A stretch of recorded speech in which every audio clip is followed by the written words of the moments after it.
Hey, what's up, everyone? You're currently tuned into TBD on KCSB FM 91.9 in Santa Barbara. Today, Lietoc and I are joined by UK-based raver, DJ, metaphysical music scientist Catherine Backhouse, aka DJ Bunnyhausen if you're listening to her radio show Slav to the Rhythm, or perhaps Xylitol if you followed her previous tapes on Woodford Halse and Planet Mu debut, Anemones. How's it going, Catherine? I'm good. Yeah, having a chill Sunday afternoon. Quiet weekend this weekend, which is good because I've been, I suppose pretty busy this summer. So, know, in a good way, but it's good to have some time to decompress for a little bit. For sure. What have you been up to this summer? Gosh, I've just been, I think I've had more kind of gigs in the last 3 months than I think I probably had in, in the previous 3 years, which is obviously fantastic. Yeah, that's sick. It's been the Planet Mu 30th anniversary. So, it's been really great to play alongside Mike, Mimo Comma, Itel Tech. Some of my favorite artists, playing in Berlin, some gigs in London, in Leeds. So cool. It's been really exciting. So, but it's also been a lot because, economics of being a recording artist necessitate having a day job. So balancing this stuff out. But it's all good. For sure.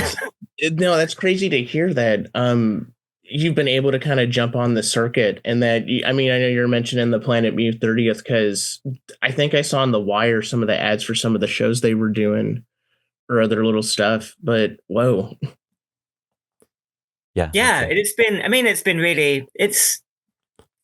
good. I've been following Planet Mu pretty much since it began, and honestly it's so thrilling to actually have landed on that label, having been recording for quite a few years, and I guess my sound has kind of changed a lot over the time I've been recording, so it's nice to have kind of converged and actually I feel kind of very much I'm part of that family, I guess. That's cool. It's actually, I guess that's somewhere where I'll kind of start or want to ask about, because back in 21, I knew about that Woodford Halse label. I think I'd missed your cassette, and years later, when The Quietest, that was the big thing. I'd go through The Quietest list, or I go through Wire stuff, and saw this fantastic album that you had done last year.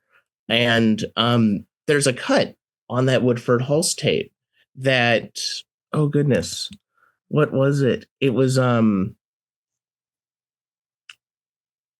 crap, I'm forgetting the name of it. It's the 9-minute cut though. That Mobius. Yes, Mobius. I'm very curious about the kind of setup that you were doing on that cut, and if that was something that became imperative to where you were going for these next few years.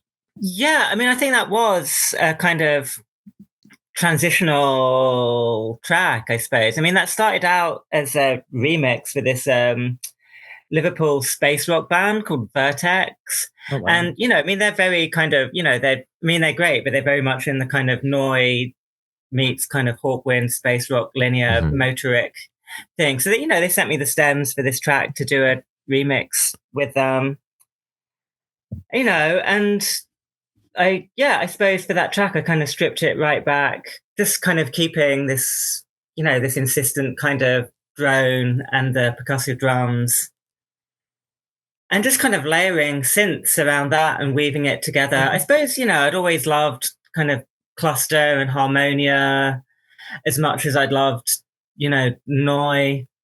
And it just seemed, I don't know, it just kind of took on its own life. And I suppose just doing that as a remix, it opened up a space to kind of be expansive and not kind of, I think prior to that, I'd, been very much making kind of 3-minute long, quite terse, quite angular kind of short track, kind of playful,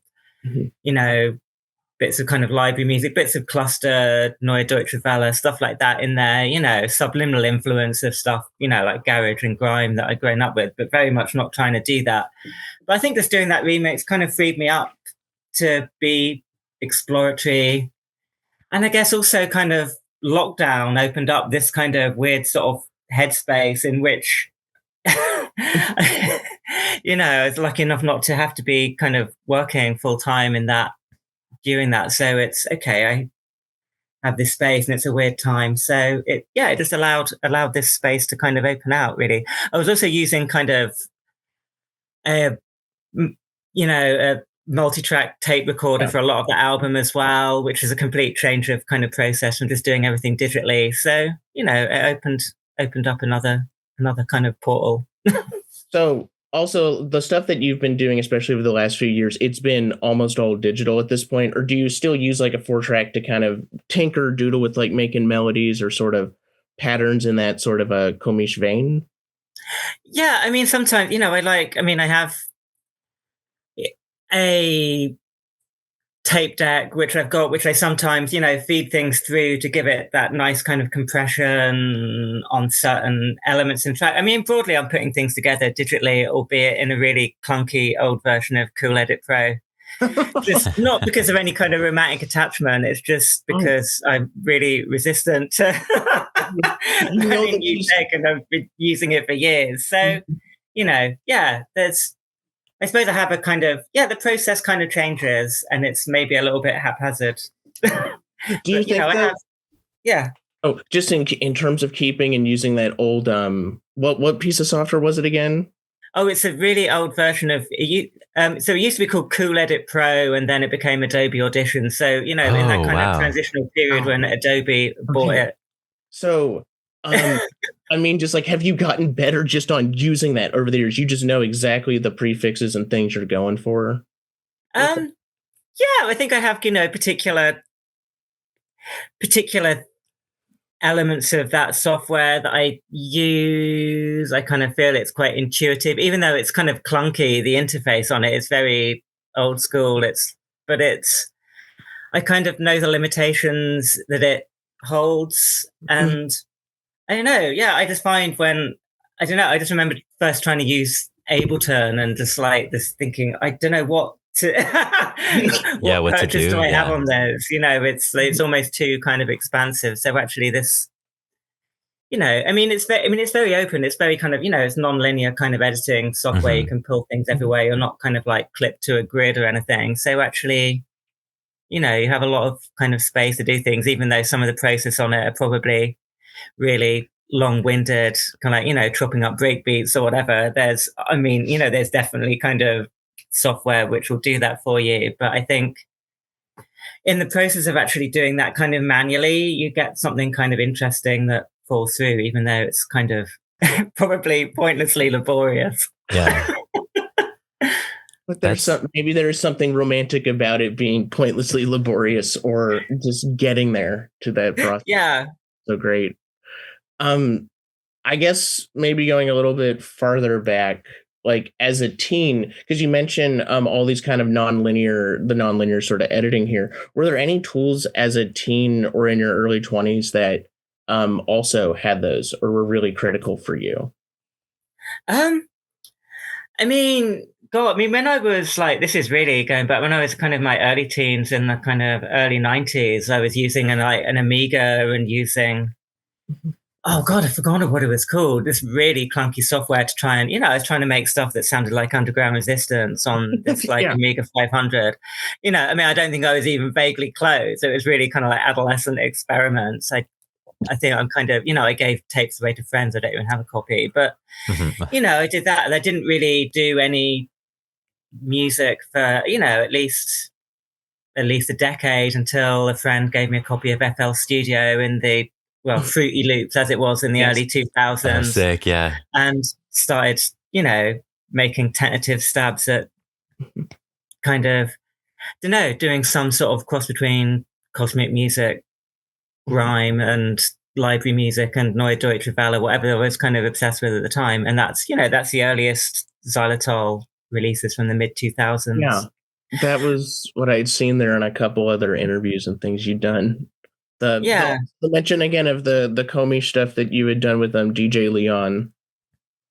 Yeah. Yeah, that was such a formative experience. This is like my first experience of like DJing in clubs, and actually putting on nights was through this chance encounter at this club night, Cosmisha, which started in the late 90s, just playing electronica, post rock, and also Can and Noi and Cluster, and Faust and stuff. Was that at all tied to, I'm forgetting, it was like the Gathering of the Stones or something that Le Bradford had come out in the late 90s for? I mean, I was certainly aware of Le Bradford and, these, other kind of cranky label artists. That was, stuff that I was listening to a lot at the time. I don't think Le Bradford ever, I think they, I don't know, I'm trying to remember if I saw them. I know they did play in London. There was a kind of festival of drifting. That was it. That's what I meant. Yeah, I wasn't involved in that at all, but I was aware that was going on. But I didn't, sadly managed not to attend that. I think that was at the ICA. But yeah, that was, it was an exciting time. I kind of got into, I suppose, cosmic music from being into dance music and, DJing techno, DJing kind of electronica and being into jungle and hardcore when I was a teen. These things all kind of coalesced, but I was kind of exploratory. So yeah, Cosmetia was great. It was a very non-judgmental space where you could play kind of electro and Drexciya stuff next to Kraftwerk, next to Cluster and Noi, and everyone was like, oh my God, this is like, it made kind of perfect sense. It's I was at Big Ears earlier this year, and oh my God, the one guy in Rother of Noi he's been touring the music again. And what was amazing is it's hearing the opener of Noi 75, and it's like, this is 50 years old, and this is great dance music right now on those speakers. And I believe he has the drummer of Dusseldorf. He has barely talked about who's in his band, but a few people I think deduced. And it's like, whoa, like he really was trying to get like the one guy who could do the Denger beat. And hearing that all has been incredible. It's such a great rhythm. Yeah, I know. It strips everything down in this kind of most minimal, unadorned way, and it's propulsive. You can move things around it. Hypnotic. I don't know. I love that. Mm-hmm. All right. Yeah, where should we hop into next, Maddie? I'm just going back a little bit more to the club, just because it's nice to, in some of the interviews you've done, I've been trying to get like a sense, and hearing the width of the sound there, I think is really interesting as well, because for like Thomas and I, we're a generation removed from all of this stuff. Like I got into Cranky just like going to their website and mail order buying, and I've read their books, or it's like I've gone through a lot of like the Virgin Ambient series, and some of the stuff like the Macro Dub comps, or some of like post rock stuff. Like I can seeing that like still like really flourish in underground like that it's so cool to me, and to see an artist like you come out of that in a way that also, because like again, it was like Mark Fisher, read a bunch of his stuff, and Jungle and Grime play these huge colossal roles in his like sonic kind of worldview. What was also like that come up for Grime in real time, and how did you feel like as an electronic fan into like the 2000s and 2010s? Was there ever like periods where you felt like being like an electronic fan was like a 4-letter word, or like very like territorial? I think I've always resisted kind of being territorial. I think I'm kind of more kind of voraciously kind of enthusiastic and want to kind of draw connections between things rather than just kind of stake a terrain, really, I suppose. Although I recognize that can be important kind of subculturally. I guess when grime kind of first emerged, it kind of emerged at the same time as the kind of, the blogosphere, which is kind of where I first kind of came across Mark Fisher's writing. Matt Ingram was really important to me. Luke Davis. I don't know, there's a whole kind of network of really exciting writers. And, when grime sort of started, I was living in Southeast London at the time. So, and it was, I suppose the last era, really, in which dance music record shops were an integral part of the musical kind of ecosystem. So if you wanted to hear grime, there were, obviously you could go, there's websites and listen to a kind of 30-second snippet on a kind of 128 bps, like MP3 or whatever. But it's, you had to literally, really to appreciate it, it's a radio ecosystem, a kind of network of record stores. And, grime wasn't something, at least until, in its earliest incarnation, there was a bit of snobbery about it. I don't know, because like UK garage, I suppose it emerged from, had become something that was quite mainstream. And I think, the kind of mixed mag kind of dance music, Wire magazine as well, kind of cognoscenti about music was like, what the fuck is this? Garage rap. There's a real kind of classist kind of snobbery around it. But yeah, there was this real kind of local energy, certainly sort of like 2002 through 2005. It was very localized on particular estates in Lewisham, in East London, in Hackney and Bow. And there was a community with their own beefs and their own stories. And that was kind of playing out in real time. And yeah, I guess at the time I was, even then, I was like,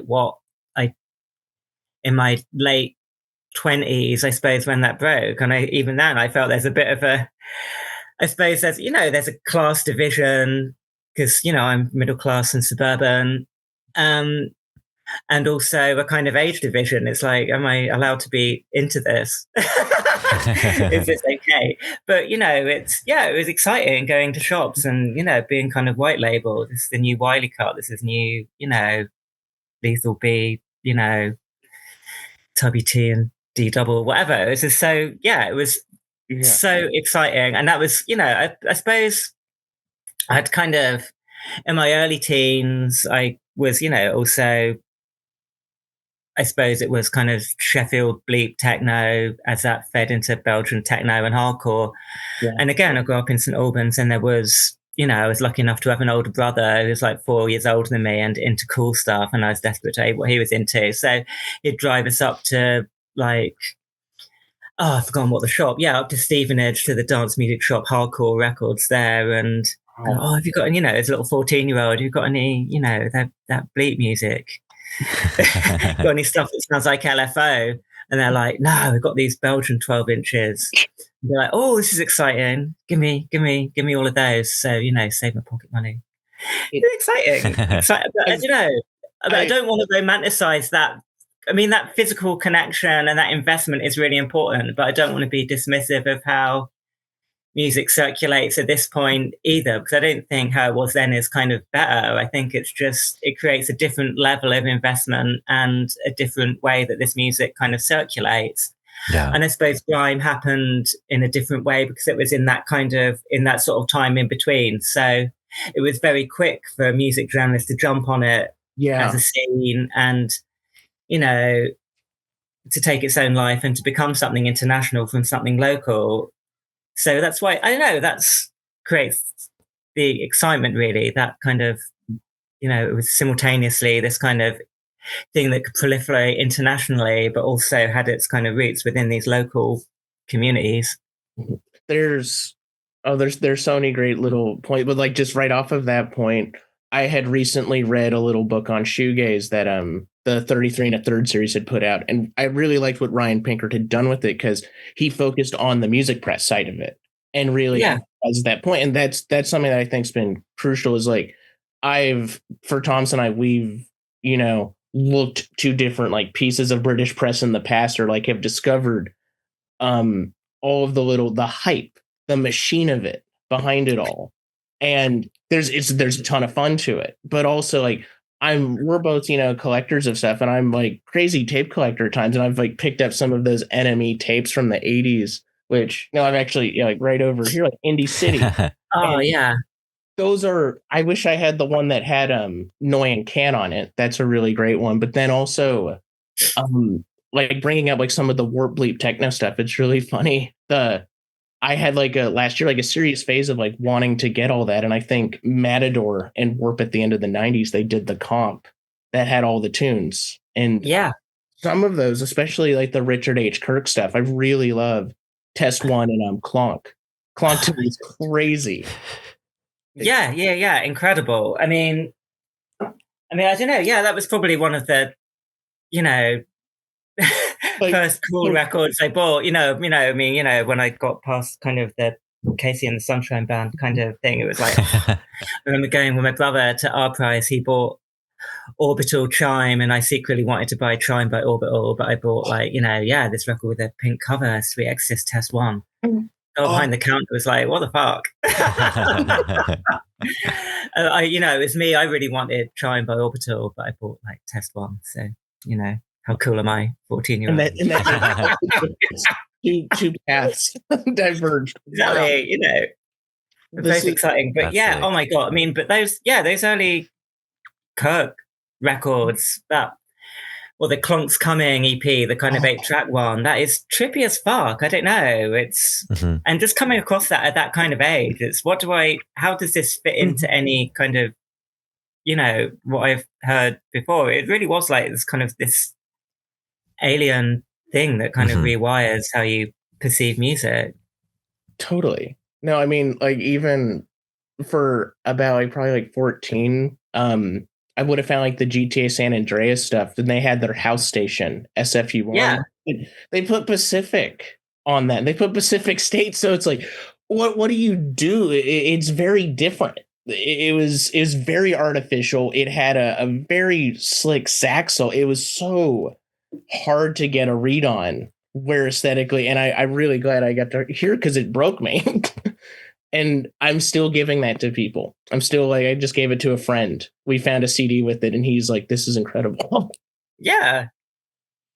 I guess we should probably jump a little, some of the other stuff that you've done besides the music, specifically your dives into Yugoslavian pop. And I'm sad I didn't get time to dive into more of your shows because sometimes you would play some just new stuff that was going on. But then a lot of these old experiments, I'm reminded of the Electronic Guru box set kind of stuff. There's some really great pop, or some of the Cherry Red synth pop kind of lookabouts in the 70s. But this stuff, tell me how you got into all of this and then how you started doing the radio show and really where's it looking like if there's going to be a book or something on this? Yeah, I mean, the book is another question. This is kind of long-term project, shall we say. We've got a lot of things going on. I mean, the book. So yeah, where to start? So we start. Yeah, I mean, my partner in life and in the radio show, Iris, aka DJ Sama. She was born and grew up in Yugoslavia. Obviously, a country which no longer exists and which broke up in the most grievous way imaginable. But I think it started out really as we would just spend evenings going down a YouTube rabbit hole, initially as kind of nostalgia for music she had heard when she was much younger, and then I don't know, you kind of start diving a little bit deeper and it's like, oh my God, there's such a wealth of music came out, throughout the kind of Yugoslav era, really. But, in particular, in the kind of late 70s through to the 1980s, it's really incredibly rich post-punk, new wave scene. Alongside actually this kind of quite generously sponsored electronic music thing as well around kind of radio studios in Belgrade. Wow. I suppose the conditions of Yugoslavia kind of as the part of kind of Central and Eastern Europe that managed to evade being part of the communist bloc, but while also resisting kind of Western capitalism. It was this kind of intermediary in a way, historically and culturally. So it was an open society, which afforded the people who are living there a reasonably high standard of living, and with an openness kind of culturally. And, there's particular projects there around kind of worker self-management, cultural exchange, which, were partly politically instrumental, but there's a genuine kind of simultaneously a kind of pragmatism and an idealism within that project, which has allowed for this kind of really fertile experimental music culture and actually pop culture and new subcultures to kind of emerge. Yeah. In ways which would have been much more fraught, in the Soviet bloc in Poland or whatever. Not to say that there weren't also rich subcultures going on, but there was much more pressure for conformity within that, which they had to fight against. Whereas in Yugoslavia, there were kind of different struggles going on. So I don't know. So we went down these kind of rabbit holes listening to this stuff and thought, oh my God, this would be great. We should do a club night to play this stuff. So which we started doing. We had found this like amenable bar close by to us in Worthing, the Cellar Arts Club. They were like, yeah, this sounds really fun. Let's do a kind of Central and Eastern European disco. And yeah, it built up some momentum, and then lockdown happened. A friend who I knew from my time doing radio for Resonance FM in London started a kind of lockdown radio project. And yeah, then it kind of became a radio show. And now we kind of alternate between radio and doing occasional club nights and guest DJ slots. And it's got its own life. And obviously, yeah, we do kind of research for our radio shows. We're quite invested. Yeah. In Yugoslavia as a political project and as a cultural thing and the music. So I don't know, kind of unpacking that in a way that's not nostalgic, but honors what is in, what we can learn from it for the kind of present political conditions seemed like an important thing to do. Right. Yeah, that's sick. Fun thing to do. I'm curious about, because you mentioned going down YouTube rabbit holes to get the material. Have you been able to find actual physical compilations or releases of these, or are you just mainly grabbing and archiving it one MP3 at a time? Yeah, I mean, it's a mixture, really. Yeah, I mean, we do, I sometimes go down the Discogs rabbit hole when we go to visit, Slovenia or Croatia. As we do, then, we find stuff in flea markets but also, yeah, we kind of, have also friends online who send us stuff and, Soulseek is still a thing. So it's, we kind of grab things from where we can grab things, but some things, this like demo tape of some like Rijeka, like dark wave band. I'm not going to find a copy of this unless I really kind of deep dive it, and hopefully I can find a copy that's above 192 kbps so we can actually play it on the radio without it sounding shocking. But some of the stuff, it's super niche and deep, so you kind of you kind of find a little kind of seam digitally, and it's just I just started downloading Sarah Record singles off of Soulseek, so I'm learning. I'm now really understanding for the first time. Oh, we're just gonna have to live with the 260 kilobit here. Yeah. Oh, rats. I know, you have to make do for the time being till you kind of can, make the right connection. Yes. It's like clandestine networks. It's so, I don't know, it's so weird, but yeah. in doing that, the clandestine networks, have you had to put up money on PayPal for MP3s or? I haven't done that yet. I mean, I wouldn't rule it out. A couple of guys who have they've tried to download some dubstep white labels and they got hit with those messages, and I think that was like recently. Cross that bridge when I come to it. Yeah, right.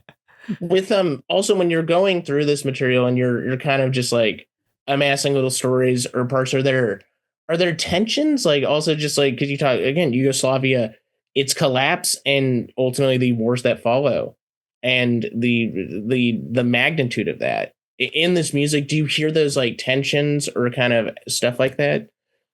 Yeah, I mean, absolutely. I think especially, I mean, it's very easy to read things from the past, through the lens of, what you'd know has happened historically. But yeah, it's, that I think the tensions were there historically. I think, I mean, not to kind of adulate, not to adulate Tito, but it's like it was a huge, political task and testimony to his idealism and pragmatism. We could hold together, these nationalist tensions which were there, these kind of economic pressures. And yeah, obviously this kind of stuff plays out in the music, and sometimes it's really, really apparent and it can be quite melancholy. There's a song by this Yugoslav synthwave band. They released like, one single. They did a TV spot called La Card, called Jednog s Bogom za tebe, which is about kind of saying goodbye. And you can kind of hear within the lyrics, there's this kind of, it's kind of quite allegorical, but you can kind of see there's this kind of historical parallel within this kind of romantic song, kind of about a breakup, but it's very much kind of more than that. Mm-hmm. So I don't know. Yeah, it's there. And you don't know how much you're kind of projecting. But I think, especially as the 80s went on, it was kind of more explicitly referenced these tensions. And, some of the bands who were kind of, recording in the 80s have subsequently, some members have gone on to be kind of horribly nationalistic. And I don't know. Yeah. It's a tricky thing. I feel like, DJ Sama is the one who's the most, I don't know, well placed, I suppose, to kind of unpack this stuff, really, and engage in the kind of history of it. I kind of feel a little with this stuff like I'm the kind of dilettante who's gotten into it, but I'm interested in the history and the politics as much as I am the music.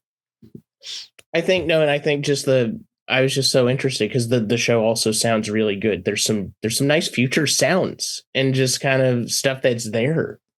As well as like, I don't know. I mean, sometimes you just kind of amass or things really stick. I'm thinking of, from film school ages ago, a documentary I saw on the Russian musical in the USSR. And that's not really something that existed. Like, you couldn't have an actual Russian musical unless it was celebrating a tractor. And so you got very, very surreal nationalistic musicals about the tractor. And it's like, they're great because of that. They're those limits, operating within those limits and finding things. And then hearing about Yugoslavia, though, as it's knowing it had that weird position. It just sounds like, and it made for something really unique. Yeah. Yeah. But also in the process of doing this, there's like, some of our favorite stuff as well is like recorded in the kind of USSR on kind of reel to reels in the 80s using kind of, appropriated stuff. And there's that kind of tension within the kind of culture there between, I don't know, as it kind of played out in the kind of, as a precursor to perestroika, but, you had kind of bands like NIA Kosmetiki, Research Institute of Cosmetics, doing this absolutely radical kind of queer cabaret stuff, but getting kind of, and kind of almost kind of parodying some of the, state sanctioned music that was being presented and playing with kind of self-mythologizing, but creating this like incredible kind of pop music and performance art stuff, but doing it under these conditions, just eking out a space within that to create a real kind of community and momentum. To kind of honor that without kind of romanticizing the struggle, although that's kind of an important part of the music, but it's like it also exists in its own zone and has its own fidelity to the people who made it. And then also just wondering, is the show continuing? Is it right now like on a little hiatus, or are you just mainly focusing on the DJ night aspect? Yeah, we're kind of having a little hiatus. Repeater radio exists, there was a small window when that existed, when that was going on. And then, I don't know, there were, I suppose I can talk about it, kind of political issues between the radio part of Repeater and Repeater Books project over Repeater Books owners' stance towards Israel and Palestine, which a lot of the authors on Repeater Books and the founder of Zero and Repeater, Terry Goddard, kind of left. So it is a mark of solidarity, really, with Gaza and with the authors. It was like, well, this is done. So I don't know. I think Repeater Books still exists in some incarnation, but it's doesn't really bear relation to what the intentions were at its start, and this is, I suppose, the tension of having a kind of ownership from another company, Watkins Books. I don't know. It feels like this isn't something that's my terrain, but the short of it is that, say, Repeater Radio is finished. But we will be re-emerging soon on another platform, but I think this is kind of sworn. This is sworn to secrecy before it's officially launched. But I think even at this point, it might be an open secret. But yeah, so it will reemerge. But meanwhile, it's between me and Iris and Slav to the Rhythm and Xylitol and everything, it's we've got plenty to get on with. So it's nice to have a little hiatus. But I think by the end of the summer, we'll be back on the radio again. Sick. All right. Excited for it. Yeah. I think that brings us to the Planet Mu. This will bring us really to the last main fight of the interview here. Talking about this crazy album that came out last year that got into the conscious of a lot of people like me, Thomas, who read music blogs online, who didn't know what was going on. I'm gonna butcher pronouncing it. Anemones. Yeah, Anemones. Yeah, Anemones. It's perfect. Okay, good. Anemones. And also the quest for a 160 BPM sensory overload. So I think I kind of teased at the start of this interview talking about Inside a Stone of Cream, your tape on Woodford Halse, leading to this album. But really, it took a few years for this to come together. How were you building up these tracks, and what was it like searching for the 160 BPM sensory overload? Gosh, I mean, I think what happened, it almost felt like the Woodford Halse album, that was kind of almost like a kind of palate cleanser in a way. I don't know. I think just the space of kind of this, I suppose, the psychic space of lockdown, opened up, I suppose, just a kind of a different kind of way of working and making music, really. I suppose also, I guess, we had kind of 18 months to 2 years of not being able to go out and party. I didn't realize I kind of missed it. And, I've got a son who's 16, so it's not like I was going out partying for kind of like a decade anyway. But, it's kind of, I think that's just having that happen on a cultural level where you like literally can't even go to a kind of gig or a bar or anything. So I don't know. I mean, I don't think Anemone started off as a nostalgia project, but I think there was a desire to create something which referenced this desire for kind of communal release at the club or at the rave, which I'd experienced before and which was an integral part of, I don't know, how I've kind of come to enjoy music, I suppose, through that kind of release, that simultaneous kind of anonymity and exploring this other kind of life within that zone. But in a way, it was kind of, lockdown was kind of an inverse of that. There's this kind of movement into kind of inner space, but these things seem to kind of coalesce. And I think, I don't know, that's kind of, I suppose that's a kind of psychic space which allowed that to emerge. And it felt kind of like a sort of departure, really, in a way. And I kind of, I don't know, I suppose when I started doing it, I was thinking, oh, fuck, why didn't I start working in this way before, It's like there was just no, looking at other releases that you had in her Bandcamp, I was like, oh, wow, this is a really particular like sound to jump into that she hadn't done before. And it felt so natural. It feels like it. Like right now. And I was really excited on that.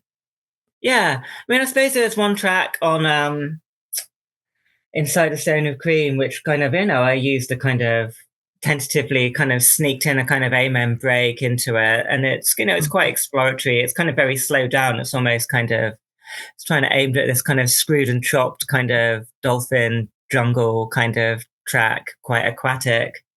And it's like, okay, oh God, I can do this. This is a terrain I can kind of explore. And I guess, kind of go further into the rabbit hole. I mean, I sort of did. So I started off with Mobius, I suppose, that the version of it that's on Anemones emerged from the much more tripped out kind of ambient primitive drum machine led track that's on Inside a Stone of Cream. And it's like, well, I suppose I was just kind of dicking around really. And like lockdown, it's like, okay, well, this track's 160 BPM. What other music do I love that is 160 BPM? Like, okay, let's give this a go. And it's like, oh, fuck, okay, this actually sounds great.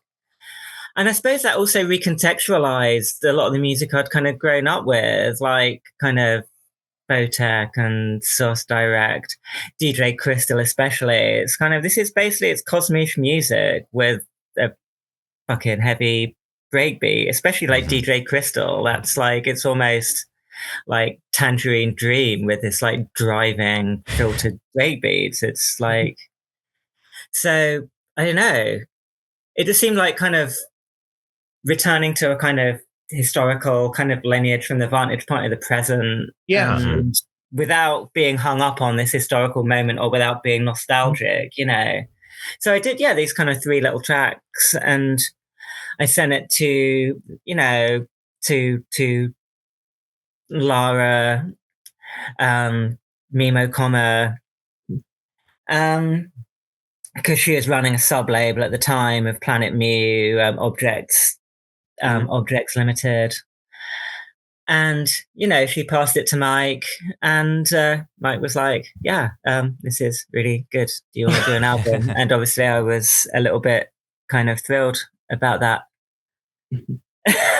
to say the least. Like, okay. You'd been listening to that stuff for years. I mean, of course, decades of the Planet Mu catalog, and I feel I've like purchase requested Jay Lynn albums. That's my experience with Planet Mu, is getting that or like checking out the latest tracks, man. Yeah. And obviously, I kind of love that and have kind of immersed in that at every kind of stage of Planet Mu's journey before that kind of reflex. And I don't know, this is kind of stuff I've been super invested in. So obviously it's very exciting. Planet Mu, oh my God. Better do another 7 tracks now. One thing I did want to bring up, or at least with the album, is also you had originally done it as a cassette. I'm sad that it went, never grabbed one. If they do it again, I'm buying 10 copies, one for the whole family. And then you did it as a vinyl, but there was that choice to present it as a cassette specifically. And why was that? God, I mean, that's one to ask. That would be one to pass on to Mike. I think initially it's like, I mean, I guess that when I released my EP, I'm kind of, I've been recording for a long time, but I think most of what I've done is very, it's like, micro label kind of stuff, So, it's, unknown quantity for Planet Mu, essentially. So it's economic expediency. It costs a lot to press up vinyl, and you don't necessarily want to be having kind of 500 copies of an LP sitting in a distributor's storeroom. But, I think that, so it was fine. It's like, I get it, it comes out on digital. I mean, I tend to DJ mostly digital myself when I play. I mean, I do sometimes do vinyl, but it's, so I don't know. Economic expediency, but also I love the aesthetics of a tape. And actually, I wasn't like, oh, Mike, why don't you put on vinyl? But the tape sold out on pre-orders, and Mike's savvy enough to recognize, okay, there's a demand here, so better do it on vinyl. I was like, yeah, Mike, told you so. I'm going to send an email asking for more tapes. So I'm really glad that it was done as such. And I would buy Planet Mu tapes if they had them.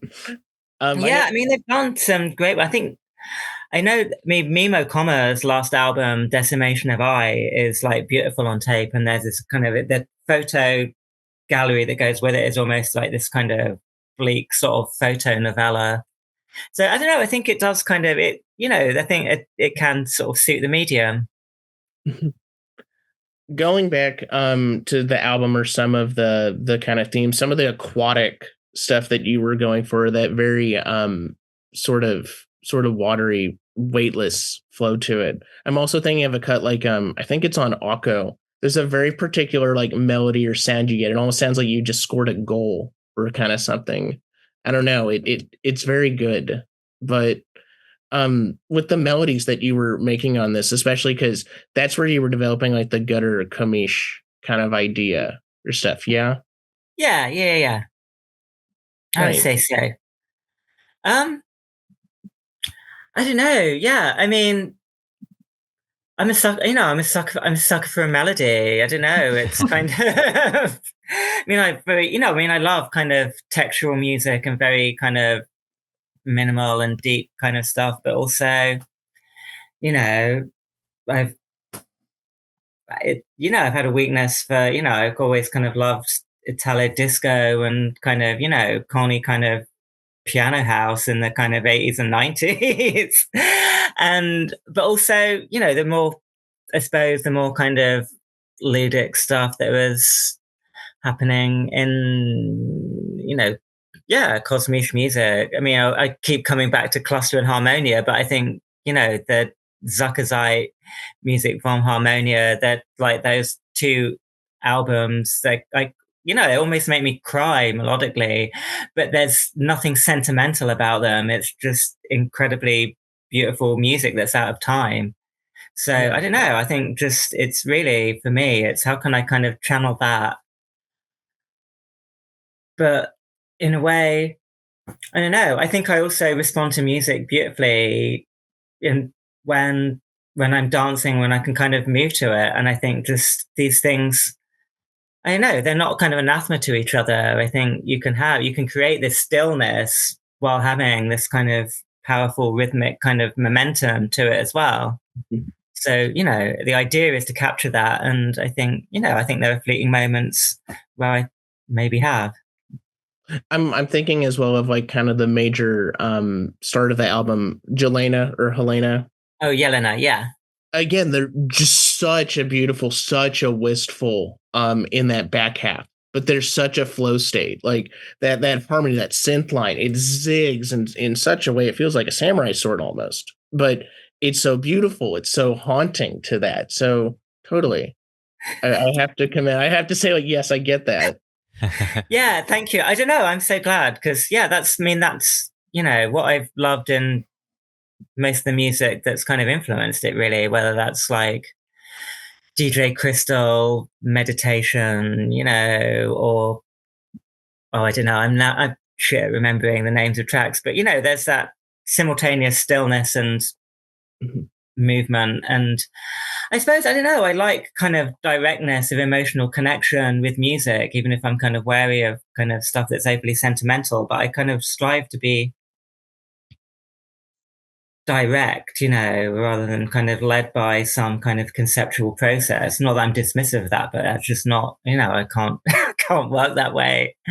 Mhm. No, and I still think with a lot of the music and a lot of what you referenced, the deep listening and really grabbing in the deep listening, also there's something situated and grabbing something out of that's your own, which is again what made hearing this. I had heard a lot of random kind of drum and bass or jungle that had come from like Vocaloid side, had come from like furry side. They were coming from angles where my frustration was they don't have like they're like having fun. They're like attacking this, but they haven't developed something in a way that I was that had that deep listening. Um, Yeah. Even like I'm thinking about like when you bring up like the Komish stuff, one group that Thomas and I love, we love Bitch and Bajas. And Oh, yeah. yeah, and again, like thinking about some of my favorite tracks of theirs, which completely still and going as fast. But it's going Godspeed. It's like that circles on circles, but like wow. So Yeah. again, hearing that with this, I think that's a really cool thing to pull out of jungle of this. Yeah. I mean, I think also it's there in a lot of kind of footwork stuff. There's stuff by like Traxman, which is like, which I think inhabits that kind of terrain I'm kind of grasping for as well. Jana Rush, tracks like Divine by Jana Rush, he kind of manages to sort of, Yeah. capture that. And Nondi, especially, I mean, that was like one of my absolute favorite releases ever on Planet Mu. I'm really excited about her new one, but, what's it called? Flood City Tracks. Again, it's this kind of beautiful, kind of smeary, kind of almost kind of Gerhard Richter kind of landscape of music, but with this, rhythmic flow, and it's I don't know, it's perfection for me. With you are coming back to Planet Mu with another 7 tracks, you said, or you're at the cutting room floor right now. You're working on them. I'm working. Yeah. I mean, I think I'm I've been chatting to Mike. Yeah, I think I'm basically, I don't know. It's 3/4 of the way to the next album. Yeah. So yeah, I don't know. I mean, there's some continuity from Anemones, but I don't want to, obviously I don't want to kind of follow, just plow the same furrow. But there's continuity. I found a kind of way of working, so naturally that's gonna be there. I'm really excited about it. I've had a chance to play this stuff out when I've been doing some of the Planet Mu gigs the last few months, and yeah, I'm really excited about it. But Sick. I've just got to find some time to record a couple more tracks. Unfortunately, you're now, I'm assuming you're booked for just doing gigs across Europe right now and the UK. Yeah, I've got some things coming up. Yeah, I mean, so I live in Brighton, so I'm doing a live show here in Brighton, a really nice space called the Rose Hill. It's like it's Pride weekend in Brighton this weekend. Oh, so sick. Sweet. Doing a kind of double kind of Pride party. That's fun. With Slav to the Rhythm. There's 3 of us in Slav to the Rhythm now. New cool. DJ Lo Fidelica from North Macedonia has joined us. And yeah, so I don't know, I'm going to have my kind of Xylitol mask on and then take it off and be in Slav to the Rhythm mode playing Serbian hyperpop. But but yeah, I'm kind of busy with gigs. Stuff. I don't know, Jazz Cafe in London in October, which would be a nice big gig with Ital Tech, who I love. Oh, sick. Sweet. Mike is playing at that one. I forget who else is playing. Yeah. I'm keeping busy. Okay. But I do need to make time to do music. I've got a few collabs on the album as well, which is nice, and that's I quite like working that way. I'll say I've worked with Sculpture, who are a really great audio visual duo from London, who do a lot of stuff with kind of tape loop and drum machine. It kind of almost kind of music concrete meets very high octane kind of dance music with a really beautiful kind of very analog kind of visual element. They're very tactile, so it's been fun working with them, and with this drummer called Dale Frost, who's just this does this really hypnotic live drumming that's very percussive. It's, I don't know, it's just new ways of working, really, I suppose, and not just kind of being just me and my laptop and my little synths. Nice. But still chasing after an overload of sort, chasing after something, some kind of clash. Yeah, absolutely. I think that's been a constant, really. I remember I did an interview like alongside Sculpture a few months ago, and so I'm just cribbing his words, but he, like Dan Hayhurst, like said, I kind of this desire to kind of walk into the laser. This is what he's aiming for aesthetically. Just this kind of sense of momentum towards kind of being decentered, which is an exciting place to be, but it's also it's also a place of vulnerability, and I think that's kind of an interesting place to inhabit as an artist. Yeah. And as an enthusiast and someone who enjoys immersing in music, Wow. Cool. Does that sort of bring us to the end, Maddie?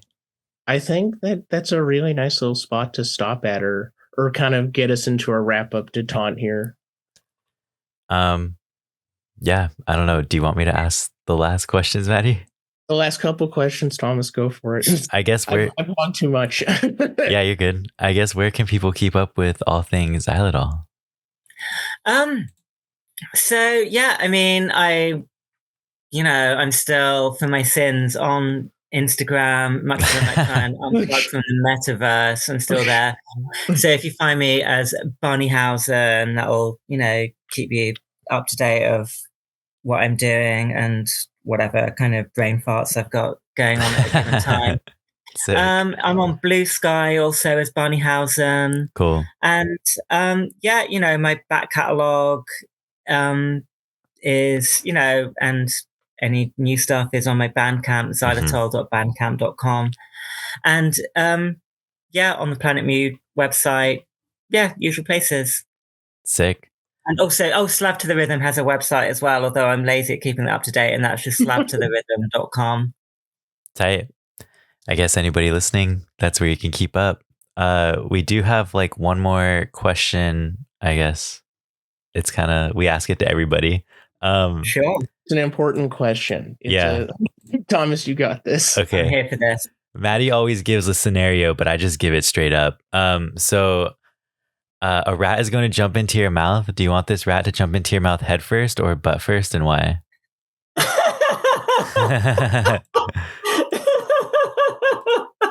Oh my God. He's a nice guy. He's a good little feller. Yeah, exactly. I don't know. I find it both scenarios equally horrifying. Do I want to be eating a rat's butt or kind of tonguing a rat? They both feel equally about the whole thing. Horrifying. I suppose tonguing a rat is less horrifying than eating its butthole, so I'll probably go with that. That's awesome. Yeah. What have I revealed there? Jesus. Yeah, right.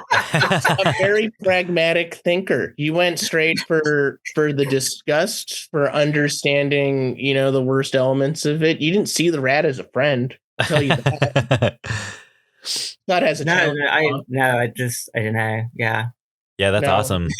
I think this is a really great question because you really get to like know someone. You know what I mean?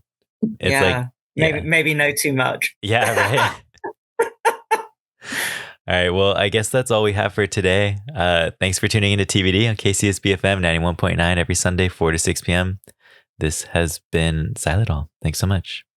Thank you. What a pleasure. Thank you.